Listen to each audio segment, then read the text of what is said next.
Live from New Delhi, you're watching DD India Live, India's voice to the world. I'm Prasar Bharati. Coming up in the next 30 minutes. The Israeli military says it's checking the possibility that it has killed Hamas leader Yahya Sinwar following an operation in Gaza Strip that it said had targeted 3 militants.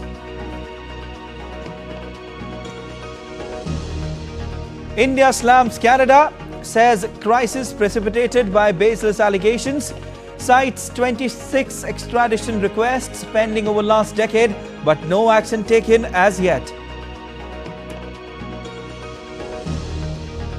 3-member tribunal issues arrest warrant against ousted Prime Minister Sheikh Hasina and 45 others in connection with alleged crimes against humanity during July-August mass protests.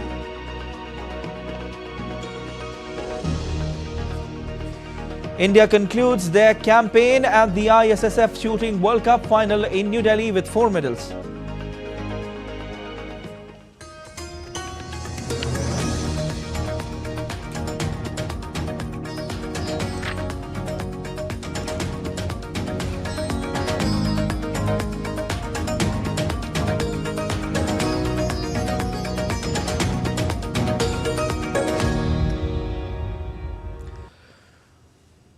The Israeli military has said it is investigating whether it has killed Hamas leader Yahya Sinwar, a key figure in the October 7 attack on Israel.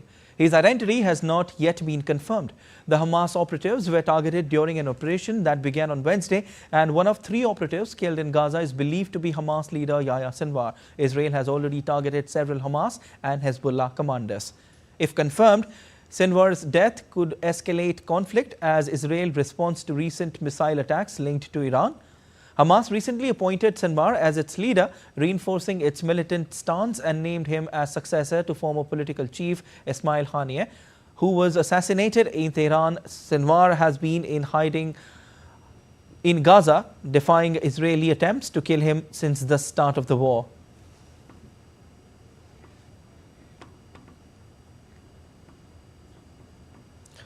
As speculation that Israel has killed Hamas chief Yahya Sinwar grows, Israeli Defense Minister Yoav Gallant took to social media X and wrote, "We will reach every terrorist and eliminate them." Quoting the biblical book of Leviticus, Gallant adds, "You will pursue your enemies and they will fall before you by the sword." Israeli Defense Minister attaches photos of former Hamas military chief Mohammed Daif and Hezbollah leader Hassan Nasrallah with X's over them, along with third photo that is blacked out but also has an X through it, apparently resembling Sinwar.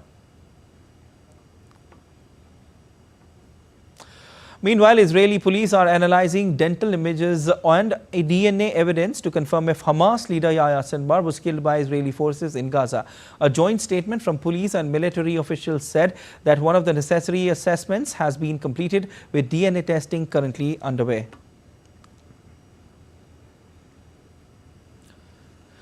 In yet another sharp response following Canadian PM Justin Trudeau's admission of having no hard evidence against India, India has held Trudeau responsible for damaging India-Canada ties. On Thursday, India's Foreign Ministry rebuffed PM Trudeau's claim, citing pending 26 extradition requests, marking a significant escalation in the ongoing diplomatic tensions. Meanwhile, Canadian Prime Minister Justin Trudeau continues to face flack, not only from India but also back home. I get you more details in the report that follows. We have made our position very clear on this particular matter. Yesterday, we had again issued a statement saying that Canada has leveled serious allegations, but has so far not given any evidence to back it up. As regards our stance on the allegations, we will naturally reject false imputations against our diplomats. We had summoned the Acting High Commissioner of Canada, and thereafter conveyed that we had no faith that the Canadian government will look after the safety of our diplomats. On Thursday, once again, the External Affairs Ministry of India hit back at Canada, mincing no words on unsubstantiated allegations leveled by Canadian government and calling them politically motivated.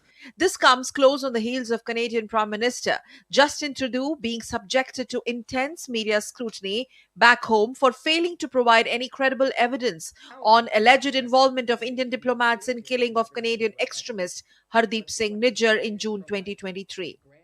While exposing the inaction of the Canadian administration, India's Ministry of External Affairs revealed the names of anti-India elements openly espousing extremism, violence, and separatist ideology.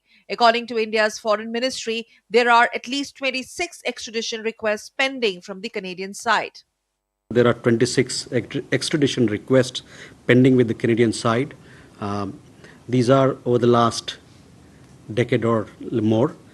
Along with it, there are several provisional arrest requests which are also pending with the Canadian side of several criminals. Some of the notable ones who've been charged with terror and related crimes, I would like to name them. They are Gurjeet Singh, Gurjinder Singh, Gurpreet Singh, Lakhbir Singh Landa, and Arshdeep Singh Gill. Prime Minister Trudeau's close ally, Member Parliament Jagmeet Singh, staged a walkout from a presser while failing to answer a pointed question on imposition of sanctions on India.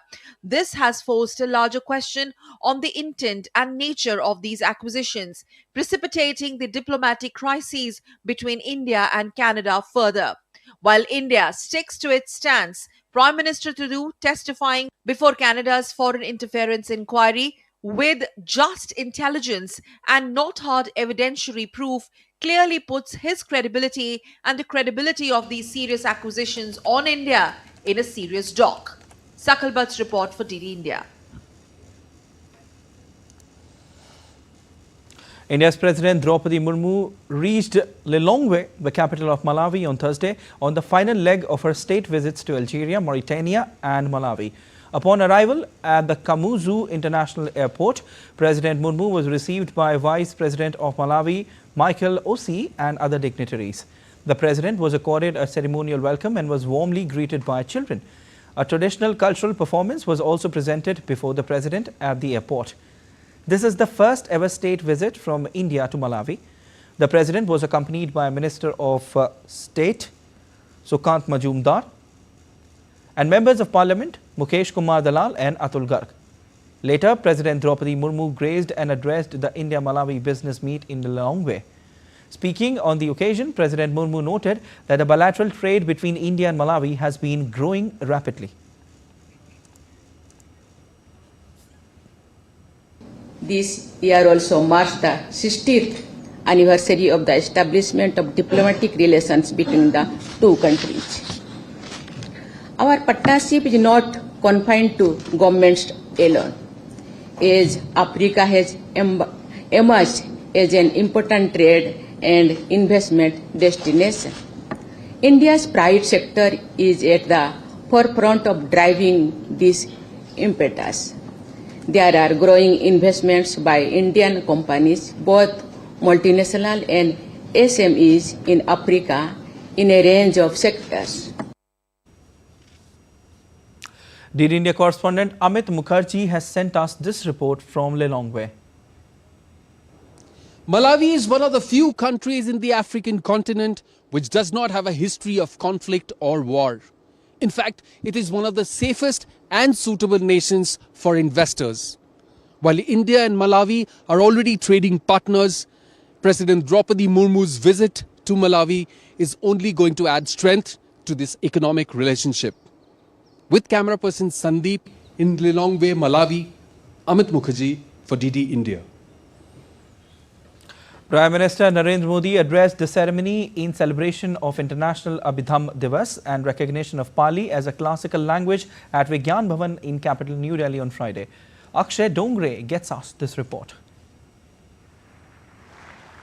In the presence of hundreds of Buddhist monks from various parts of the world, Prime Minister Narendra Modi celebrated International Abhidhamma Divas on Thursday. The celebration emphasized India's efforts to highlight its rich culture and civilization by reviving the legacy of Lord Buddha. The event, held at Vigyan Bhavan in New Delhi, also celebrated the recognition of Pali as a classical language. 21वीं सदी का ये समय आज विश्व की जियो political परिस्थिति आज एक बार फिर विश्व कई अस्थिरताओं और आशंकाओं से घिरा है। ऐसे में बुद्ध न केवल प्रासंगिक है बल्कि अपरिहार्य भी बन चुके हैं। भारत ने विश्व को युद्ध नहीं बुद्ध दिए हैं। PM Modi also highlighted the important decision made by the government of India to recognize Pali as a classical language. हर भाषा से उसके मूल भाव जुड़े होते हैं। इसलिए भगवान बुद्ध की वाणी को उसके मूल भाव के साथ जीवंत रखने के लिए पाली को जीवंत रखना ये हम सबकी जिम्मेदारी है। मुझे खुशी है कि हमारी सरकार ने बड़ी नम्रतापूर्वक ये जिम्मेदारी निभाई है। The Buddhist monks present during the celebration hailed the decision by the government, stating that the recognition of Pali will help in spreading the teachings of Lord Buddha. Now the government will give fund to develop the Pali language, to spread the Pali language among the common people, because nowadays we see nobody use the Pali language as a daily language. PM Modi, while addressing the gathering, also said that all locations associated with Lord Buddha in India and Nepal are being developed into a Buddhist circuit. He also highlighted the importance of Lord Buddha's teachings in today's world and how his teachings can bring peace and a healing touch to a world engulfed in war and chaos. In New Delhi, Akshay Dongre, DD India. And still to come on this edition of DD India Live. US Vice President Kamala Harris and former President Donald Trump are closing in on the final weeks of 2024 presidential election. And New Zealand lead by 134 runs against India on day first of first test at M. Chinnaswamy Stadium in Bengaluru.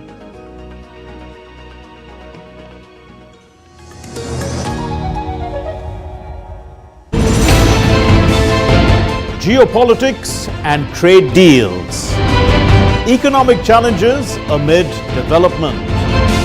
Hard work and the path to prosperity. It's the economy always. Between walkers, money is what money does and says. Supply creates its own demand. Between the bulls pulls and bears tears. When supply chains globalization and India rises to the podium. We'll get you centered with the economic brief at 8 p.m. every Thursday on DD India.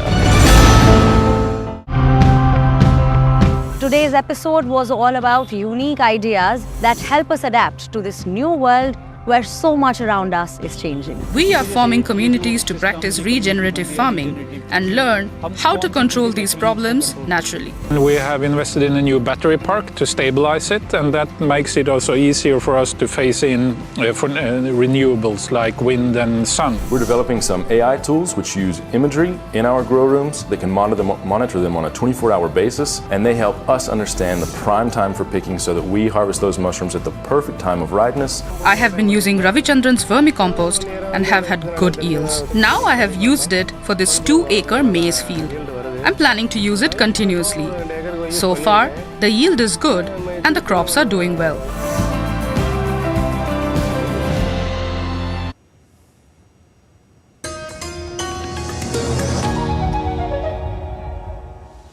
You're watching DD India Live. I'm Prasar Bharati. And Ukrainian president pitched for victory plan aiming to strengthen his country's position enough to end the war with Russia has met with outright dismissal by Kremlin.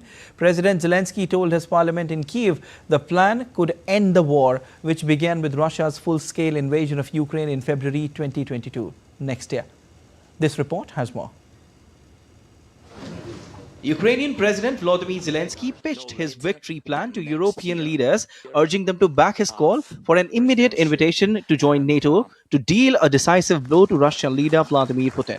Addressing leaders of the European Union's 27 member countries at a summit in Brussels on Thursday, Zelensky also called for more military aid for Ukraine's fight against Russia. If we start now and follow the victory plan, we can end this war no later than next year. Dear friends, I presented the victory plan to our parliament, our people, and I have their support. And I think it's so important to have unity in our country. The goal of the plan is that it strengthens not only Ukraine, but also our entire community. Your unity is also a weapon, and it's a weapon that means one thing for all of us: safety. Together we have saved thousands of Ukrainian lives and proven that war in Europe will not benefit the aggressor. President Volodymyr Zelensky also said that he was seeking to reinforce Ukraine to be ready for diplomacy with Russia. Dear leaders, we are ready to put the victory plan on your table and are counting on your support. Ukraine is ready for real diplomacy, but for it we must be strong. Forcefully imposed truce instead of fair peace never provided security. Nobody is happy when the war is brought back. And our unity, pressure on Russia and strengthening Ukraine are the keys to ending this war in a way that prevents Russia from starting it again. European Union Council of Chiefs Charles Michel told reporters before a meeting of EU leaders in Brussels that EU needs to speed up its support for Ukraine, both militarily and financially. The EU, we are on your side for as long as it takes, and for whatever it takes. We know that you need more support, more military support and more financial support. Now, this is urgent, this is needed, and we will have a good discussion to see how we can speed up, how we can make more efforts for more immediate support for the people of Ukraine, from a military point of view, from a financial point of view. Speaking to reporters ahead of a key NATO defense ministers meeting in Brussels on Thursday, the new NATO Secretary General Mark Rutte voiced his full support for Kiev. We are in this, if necessary, for the long haul. And obviously we want to be in a place where Zelensky and Ukraine, from a position of strength, is able to start talks with Russia. But till that moment comes, he can count on continuing support, and Putin cannot count on us letting go of that support. President Volodymyr Zelensky's 5-point plan comes at a critical moment in the war as Moscow's forces advance in the east. A bleak winter of power cuts looms, and a US presidential election casts uncertainty over the future of Western support. Dheeraj Das for TT India. Democratic Vice President Kamala Harris was seen dodging questions on immigration as she was grilled in a TV interview on Wednesday. In a combative interview with Fox News, Harris was asked about her recent comment, besides other things, that there was not a thing she would change about the actions of the Biden administration, to which she responded as saying that her presidency will not be a continuation of Joe Biden's presidency.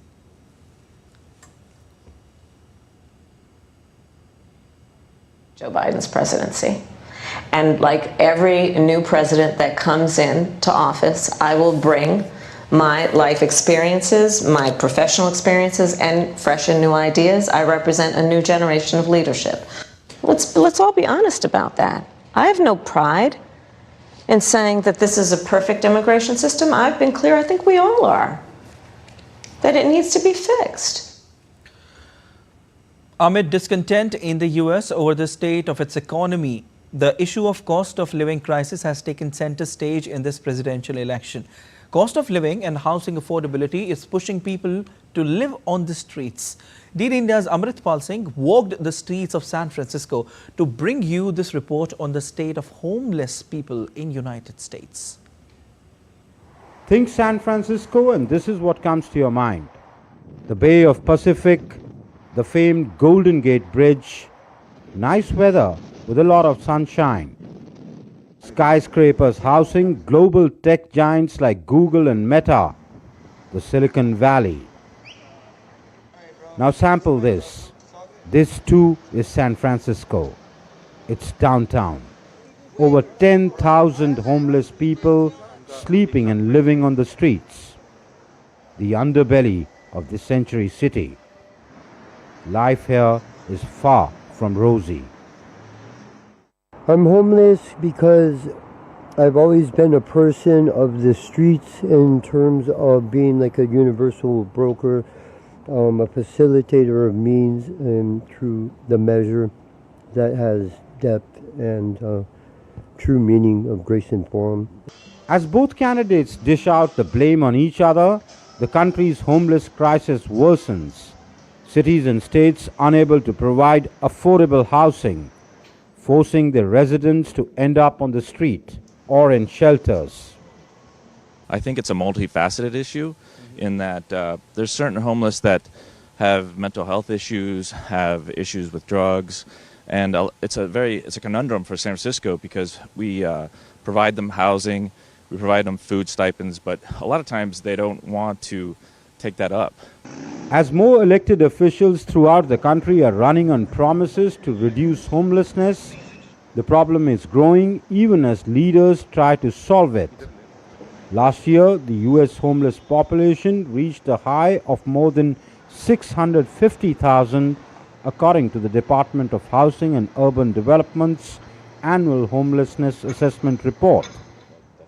Housing experts warn as rent increases and evictions will push more people into homelessness until cities build cheaper housing. Apart from the economic, the problem has a social aspect too. The drug issue is a huge problem in terms of homelessness. A lot of times what happens is that they get addicted to the drug, and even though there might be services or a shelter that might be available for them, they don't want to come off the streets because they're so addicted to the drug. If you take them off the streets, they don't have that, they're not able to take it. And so it's a cycle where they're unable to get off the drug, they don't want to take the services or take any shelter because of that. Out of the 10 most expensive counties in the United States, 5 are in San Francisco alone. Yet, the issue of chronic homelessness plagues the Century City. And it's not just San Francisco alone. You name it, New York, Chicago, Boston, Atlanta. Homelessness is very much a part of the urban landscape in the United States. Coupled with a rising cost of living, homelessness threatens to become a major issue in these elections. With cameraman Sanjay Jaina, this is Amritpal Singh for DD India in San Francisco downtown. As Donald Trump and Kamala Harris clash for the White House in the US presidential elections, voters are keen to find out which of the two candidates offer a better economic road ahead for the nation. DD India's Shubhendu Ghosh has filed this exclusive report from Wall Street, New York.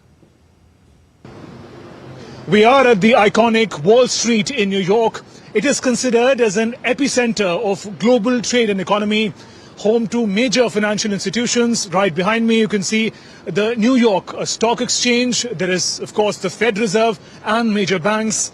As the United States prepares to elect its new president, state of the economy is taking center stage. Some 81% of registered voters say that economy is going to play a key role in deciding who they're going to vote for. As the campaigning for US presidential elections enters the final phase, Donald Trump and Kamala Harris continue to project themselves as the best candidate to take the US economy on the growth trajectory. Trump is focused on the idea of US dominance over foreign competitors like China. His economic plan has largely focused on deregulation in the energy and financial industries, touting the much better inflation during his presidency than Biden's. Vice President Kamala Harris has pledged to build an economy that is both pro-business and helps the middle class as she pushed back against Trump's claims that she is advancing communist ideas. I speak to Professor Suresh Naidu, an economist from Columbia University, to understand the situation on the ground. I think a single one that's both real and perceived is the high price of housing, particularly in core metropolitan cities like New York, like San Francisco, like Chicago. And so that issue of the high price of housing, I think, is a real one, as well as high prices of sort of other things like healthcare and education. But, you know, I will also say that for and those are long-term kind of structural things. There's another perception of inflation, and the inflation was very real and very persistent, but it's also the case that wages rose for most workers in a rate that outpaced inflation. So I think and if you look, you'll see that perceptions of inflation are also highly correlated with your party. So Republicans think that there was much more inflation than Democrats do. The policies debated in election campaigns have implications not just at home, but for the global economy and partner countries like India as well. As Trump has made a statement that he will have tariffs put in, yes, India will get impacted. But then what happens is India also is importing substantial amount of goods and services from US. So there could be a reciprocity. And I think putting tariff does not help economies. It hurts the consumer on both sides. The ball is now in the court of voters who will decide the best candidate to take the reins of the world's most powerful economy. With camera person Jay Shankar, Shubhendu Ghosh's report for DD India in New York. Sparsh Hospitals in Bangalore has launched India's first advanced on-site 3D printing lab, revolutionizing orthopedic and personalized medical care with cutting-edge technology. This innovation offers complete customized solutions under one roof, enhancing precision and patient care in unprecedented ways. Sparsh Hospitals has taken a giant leap forward with the launch of India's very first advanced on-site 3D printing lab, located at its Infantry Road facility. The state-of-the-art lab brings cutting-edge 3D printing technology to the forefront of orthopedic and personalized medical care. This lab is here for my clinicians, for my doctors, every day to go see, understand it, play around with it, improvise on it, innovate on it before they do the surgery next day. With the ability to provide end-to-end solutions ranging from scanning to creating fully customized models, Sparsh is revolutionizing patient care by offering comprehensive solutions to all under one roof. My whole dream is if you can take this experience of 30 years and make it digital and make every surgeon who qualifies, give him enough armamentarium, simulation, so that he's an expert dealing error-free, customized treatment for these patients. And then we'll be doing a great service for our society. And India, never think India doesn't need it. India needs it because it's the poor people who need it. It's the people whose every life is so valuable here. They are the ones who need it. With this innovation, Sparsh Hospitals is leading the way in transforming the healthcare landscape. Tapas Bhattacharya's report, DD India. India's Minister of Youth Affairs and Sports, Dr. Mansukh Mandavia, chairs stakeholders consultation meeting with Indian Olympic Association, National Sports Federations and National Sports Promotion Organizations on draft National Sports Governance Bill. India's Minister of State for Youth Affairs and Sports, Raksha Khadse, representatives of Mission Olympic Cell and Sports Control Boards of Central Ministries were also present on the occasion. Indian Sports Ministry has put the National Sports Governance Bill in public domain. India were bundled out for a dismal 46, which is their worst total on home soil, as New Zealand's fast bowlers ran amok in overcast conditions. The tourists got to 180 for the loss of 3 wickets at stumps on the second day of the rain-hit opening test on Thursday. New Zealand swelled their lead to 134 runs and will eye a big total to improve their chances of a first victory over India in the country since 1988. Devon Conway took the attack to hosts with a bold approach during his 91, while Rachin Ravindra was unbeaten on 22 and Daryl Mitchell was on 14 not out at stumps. Earlier, Matt Henry bagged 5 for 15, while fellow speedster William O'Rourke took 4 for 22 to bundle out the hosts. India concluded their campaign at the ISSF World Cup finals in New Delhi with a total of 4 medals consisting of 2 silver and 2 bronze.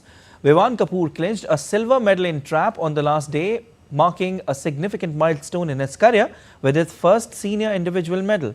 Scoring an impressive 44, Vivan secured second place in the prestigious event. Vivan Kapoor clinched a silver medal in trap at the ISSF Shooting World Cup final in Delhi, marking a significant milestone in his career with his first senior individual medal.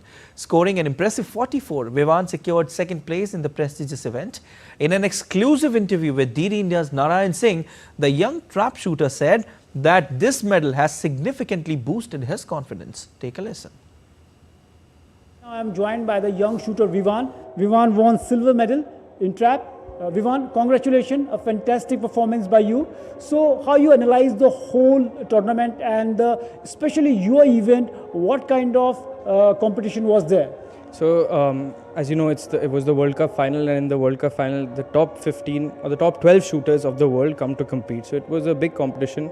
The plan before the competition was very strenuous, where me and my coach went to Italy, went several places to train for this competition, and in the end I'd like to say that it came to play, and by God's grace you see me on the podium for India. So it's your first individual medal at the senior level. Yes. You know that the transition from the junior to senior and winning a medal, how you can, what's the quantum of this achievement for you? So I feel it's a first step of confidence for myself to have to win my first senior individual medal, and now so on and so forth. I have to work hard for my next competitions, and now the Olympic cycle is going to start. The quotas are going to start from 2026. I have a plan chalked out with my coach, and I'm just going to follow that. What are the key reasons you find behind the stupendous performance of the Indian shooters on all mega fronts? So I feel it's 3 things combined. First is support from the parents, from the government. Second is hard work, and third is talent. I think these are the 3 things that are making us Indian shooters do so well internationally and nationally as well. So you can see that Vivan is saying that the way the support they are getting from all fronts, definitely it's a key reason behind the rise of the Indian shooting. With camera person Rahul, Narayan Singh, DD India, Delhi. Pakistan set England a tricky victory target of 297 and then reduced the touring side to 36 for 2 on the third day of the second test on Thursday to stay on course for a series levelling victory. England, still 261 runs behind their target, will expect vice-captain Oli Pope and batting mainstay Joe Root to put their chase back on track when play resumes on Friday. Earlier, Pakistan posted 221 all-out in their second innings in the spin-dominated contest.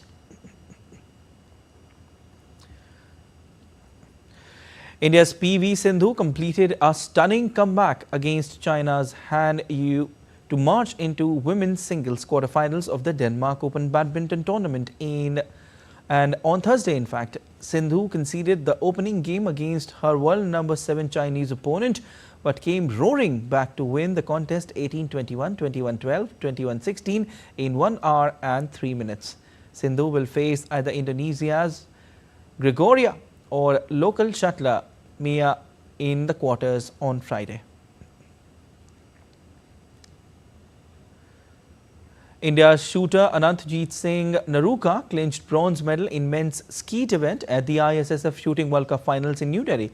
Naruka finished third with a final score 43-50. Italy's Gabriella Rossetti won gold, while Tamaro Cassandro, also from Italy, picked up silver. Shortly after his victory, Anantjeet spoke exclusively to DD India's Narayan Singh, where he praised government schemes for supporting Indian athletes and helping them succeed globally. Missing an Olympic medal by a whisker to bouncing back strongly to win a medal at the World Cup finals. Anandjit Singh with us. Anand, congratulations the way you won a medal here. So how was the competition today? Tell us about that. A lot of pressure, of course, shooting at the home range, and it was fun also, you know, performing in front of so many people and they are all cheering for you. It was great for me. The performance was also great. If you talk about the Indian skeet shooting particularly, we have seen in the recent past the way you shooted in the Asian Games, winning a silver and also winning a medal in the team event now, and missing a medal by whisker in Olympics, now again winning a medal here. So how you look the rise of the Indian skeet shooting in recent times? I think a lot of people have started, they have got to know about this sport and they have started shooting, and I'm glad if I have inspired any of the juniors who are coming up, because that's the right age to start. And it's great that people are getting to know about the sport after Olympic Games also, because we won a lot of, we won most of the medals at the Olympic Games, Manu Bhaker especially. And I think a lot of people should start this sport because it's very interesting and we are so many people, we should actually promote the sport. Talking about the Indian shooting arena, the way Indian shooters are performing, not only at the Olympics, but even at the events like the Khelo India Asian Games. So what is the reason you find behind the rise of the Indian shooting dominating the Indian sports arena? I think all the support we have got from the government, it's great, and if you want to reach somewhere, you have to climb the ladder slowly, step by step, and if you start performing at the lower level, slowly and gradually you will reach up there, and that's what we have done. I played in juniors for 7-8 years, and then I started competing in the senior category, and thanks to that, thanks to the support of the government and SAI and TOPS, of course, and my OGQ has been great support for me. And so slowly, I think everyone should get that support, and they'll also start winning medals. And you also come from a very strong shooting background. How does it help as a shooter to you, this thing? I think when, as I'm a Rajput, my father is big time into guns, and that's what I think it's in my blood to shoot, and I was made for this sport, I think. One last question. You told me you won a medal at every arena.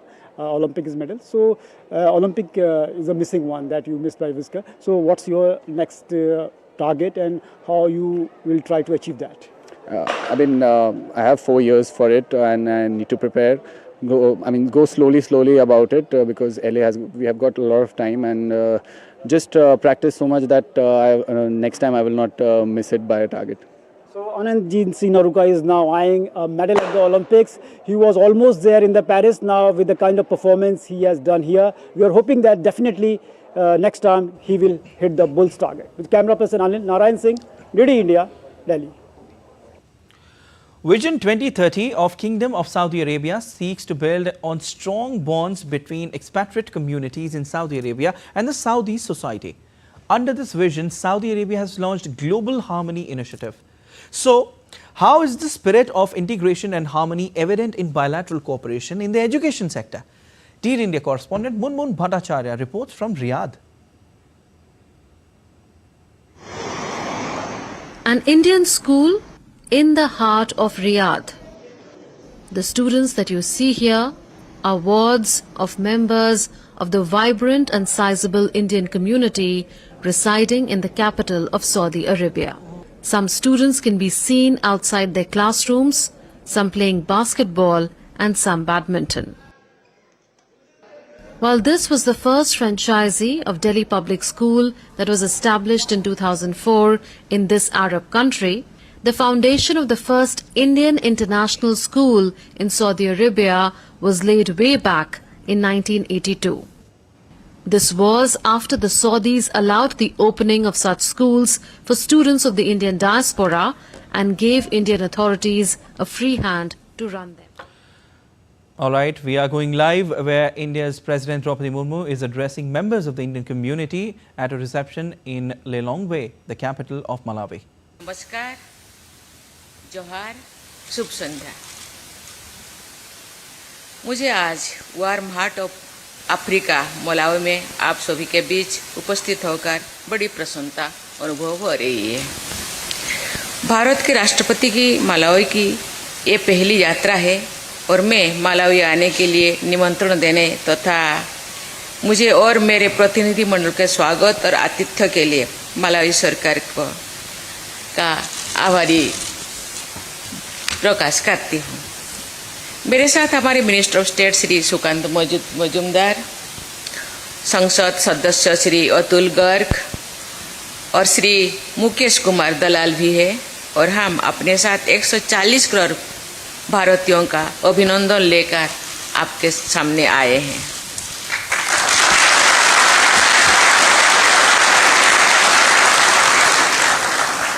मित्रों, भारत और Africa दोनों की सीमाओं के साथ हिंद महासागर लगता है। प्राचीन काल से ही हिंद महासागर के माध्यम से भारत और अफ्रीका के बीच व्यापार मार्ग, वाणिज्यिक संपर्कों और लोगों के बीच संपर्क बना रहा है। दोनों देशों के लोग सदियों से यात्रा करते रहे हैं, दोनों देशों की अपना निवास बनाते रहे हैं और अपनी संपर्क विकसित करते रहे हैं। आधुनिक समय में भारत और अफ्रीका ने कॉलोनियलिज्म के विरुद्ध संघर्ष किया। भारत और मलावी के राजनयिक संबंध के 60 वर्ष पूरी हो रही। ये रिश्ते ऐतिहासिक हैं और हमारे गहरे सांस्कृतिक संबंध भी है। 19वीं सदी के अंत में मलावी में पहली बार भारतीय आए। मुझे ये जानकर अच्छा लग रही है कि इंडियन एसोसिएशन ऑफ मलावी की स्थापना 1917 में हुई थी, जिसे ब्लांटायर में इंडियन स्पोर्ट क्लब के नाम पे जाना जाता है। 1940 में के दशक में लिलोंग्वे में इंडियन कंट्री क्लब का गठन किया गया है। ये दोनों क्लब आज भी कार्य कर रहा है। हमारे पूर्वजों ने अदम्य साहस दिखाते हुए 100 साल में ही भी पहली मलावी में आकर बसे और भारत मलावी मित्रता का आज भी यहाँ प्रतिनिधित्व कर रहे हैं, जो कि एक उदाहरण है। मलावी के लोगों ने तहे दिल से भारत और इसके लोगों को अपना बनाया है। साथ ही प्रवासी भारतीयों ने मलावी में विभिन्न सामाजिक और व्यावसायिक क्षेत्रों में महत्वपूर्ण योगदान दिया है। खेल के क्षेत्र में भी संतोष सिंह जैसे प्रतिष्ठित प्रवासी भारतीयों ने असाधारण उपलब्धियां हासिल की है और सभी प्रवासी भारतीयों के लिए एक अनुकरणीय उदाहरण है। मैं कल राष्ट्रपति चकबेरी और मलावी के अन्य महत्वपूर्ण गणमान्य व्यक्तियों के साथ बातचीत करूंगी। हमारे प्रयास होगा कि हम रिश्ते को और अधिक ऊंचाइयों तक ले जाने के लिए लाभप्रद और आर्थिक चर्चा करेंगे। मुझे ये जानकर भी प्रसन्नता हो रही है कि भारत के बिजनेस कम्युनिटी का एक व्यापार प्रतिनिधि मंडल भी मलावी के दौर पे आए हैं और मैं आशा करती हूँ कि वे हमारे व्यापार और आर्थिक संबंधों में विस्तार करेंगे। मित्रों, भारत आपसी विश्वास, समानता और पारस्परिक लाभ की सिद्धांतों पर आधारित अफ्रीकी महाद्वीप के साथ अपनी साझेदारी को महत्व देते हैं। अफ्रीकी के साथ सहयोग का हमारा मॉडल स्थानीय संसाधन का उपयोग करने और क्षमता निर्माण का है, जो अफ्रीका की अपनी आवश्यकताओं की प्राथमिकता पर आधारित है। ये पहले 10 वर्षों के अफ्रीकी के साथ हमारे राजनीतिक जुड़ाव की अभूतपूर्व गति में साफ दिखता है। हमारे सहयोग के मुख्य स्तंभ डेवलपमेंट पार्टनरशिप, कैपेसिटी बिल्डिंग, व्यापार और आर्थिक सहयोग, रक्षा, सुरक्षा और लोगों से लोगों का संपर्क है। प्रत्येक स्तंभ भारत अफ्रीका संबंधों के लिए महत्वपूर्ण है। यही कारण है कि हमारी सरकार का प्रयास रहा है कि अफ्रीका में नई दूतावास और उच्चायोग खोले जाए, ताकि देशों की ज़रूरतों और प्राथमिकताओं के अनुसार हमारी गतिविधियां की कर जा सके। भारत में तेजी से सकारात्मक परिवर्तन हो रहा है। ये विश्व की सबसे तेजी से बढ़ती प्रमुख अर्थव्यवस्था है, जो विश्व की तीसरी सबसे बड़ी अर्थव्यवस्था बनने की ओर अग्रसर है। हमारे पॉलिसी गोल्स वर्ष 2047 तक विकसित भारत के हमारे विजन से जुड़े हैं और infrastructure development, digitalisation, green energy और सामाजिक उत्थान पर नए सिरे से ध्यान दिया जा रहा है। पिछले साल अफ्रीकन यूनियन को G20 संगठन का स्थायी सदस्य बनाने में भारत ने भूमिका निभाई थी। ग्लोबल साउथ के अग्रणी सदस्य के रूप में भारत विश्व की 2/3 जनसंख्या के हितों को प्रतिनिधित्व करने की अपनी भूमिका को गंभीरता से लेता है और आगे भी ग्लोबल साउथ के देशों के साथ अपने अनुभवों और अपनी क्षमताओं को साझा करता रहेगा। दोस्तों, भारत के व्यापार, उद्यम और सांस्कृतिक संबंधों के पर्याप्त अवसर है। आप सब अपने विचारों, अपने बिजनेस मॉडल्स और अपने इन्वेस्टमेंट प्रोफाइल्स से हमारी विकास यात्रा में सम्मिलित हो सकते हैं।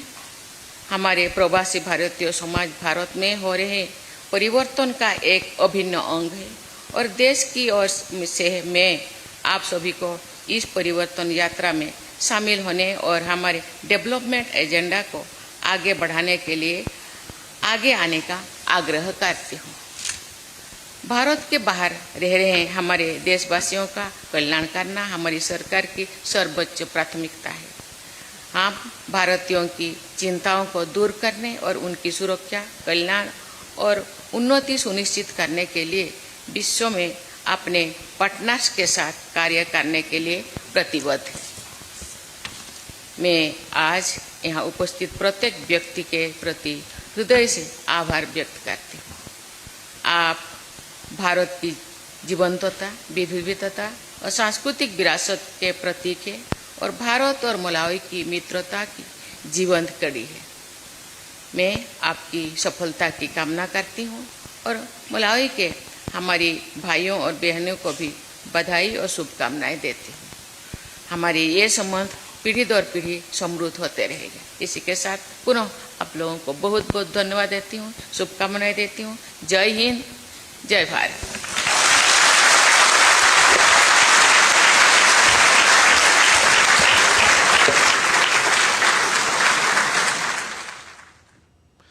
That was India's President Draupadi Murmu, who was addressing the Indian community at reception in Lilongwe, the capital of Malawi. President Murmu is on a 3-nation visit to Algeria, Mauritania and Malawi. President Murmu's visit to Malawi will certainly give a boost to the bilateral relations between the two countries. While addressing, she said that Indian diaspora has given a great contribution in various fields. She also said that relations between the two nations will only get stronger from here. She said positive change is taking rapidly, in India, and which is further giving a major push in India's aim to become a developed nation. Now, the 18th edition of the 3D Experience Forum is currently underway in India, focusing on how groundbreaking technologies such as virtual twin and generative experiences are shaping a sustainable future across industries. The forum has gathered decision makers, industry leaders and experts to discuss the role of innovation in transforming sectors and advancing sustainable business practices. Here's a report. At this year's 3D Forum, Dassault System takes center stage, showcasing its contributions to India's public sector and education system through virtual twin technology and generative designs. By enabling comprehensive simulations, planning and project optimizations, Dassault solutions are empowering government agencies and public institutions in sectors such as transportation, energy, healthcare and manufacturing. These technologies are instrumental in advancing critical projects from smart city development to innovative healthcare solutions, fostering efficiency, sustainability, and improved decision making. Dassault Systems has a full suite of digital technologies, as far as skilling is concerned. and virtually it spans across automobile to retail to even life sciences. So there are almost 12 verticals where they have digital skills. In fact, I would say Dassault is the mother of all digital technologies. Dassault's influence extends to the education sector through its 3D Experience Edu program. This initiative provides students with practical experience in 3D design and virtual twin technology, aligning academic training with real-world industry needs. As India prepares its next generation for emerging fields like engineering and advanced manufacturing, Dassault's educational tools are helping bridge the skill gap, fostering economic growth and driving long-term sustainable development. Innovation is going to play a key role, and we need to start from the grassroots level, where the students who are exposed to the innovation, they are groomed to be the future innovators, future entrepreneurs. And that's the program Dassault Systems Foundation, La Foundation Dassault Systems is running for school students jointly with Atal Innovation Mission of Niti Aayog. The program name is Seed the Future Entrepreneur Program, and it says all. Dassault Systems has been working with the government initiatives and the government programs like Niti Aayog and NSDC. And one of the areas where we're strongly working for the last 6 years is on the Atal Innovation Centers, where we've proved time and again that Make in India and Design in India is not just a statement, but that's really happening. So what we're doing is the kids, students and the engineers use our technology to not only design products which are sustainable, but they also simulate the products so that they are locally designed and manufactured in India, but for the global market. With its innovative efforts, the 3D Experience Forum underscores Dassault Systems' commitment to sustainable innovation and economic growth in India, highlighting how advanced technology can transform not just industries, but communities and future generations as well. Kriti Vadera's report for DD India. That's all for this edition of DD India Live, but let us know your thoughts on the news of the day. For those on the go, you can get all the latest news and updates from India and across the world on DD India mobile app. The app is available on both Android and iOS platforms, and you can scan the QR code on the screen to download now. We'll be back with more news as it breaks here on DD India. I'm Siddharth Bharadwaj from all of us here in Delhi. Thanks for watching DD India Live.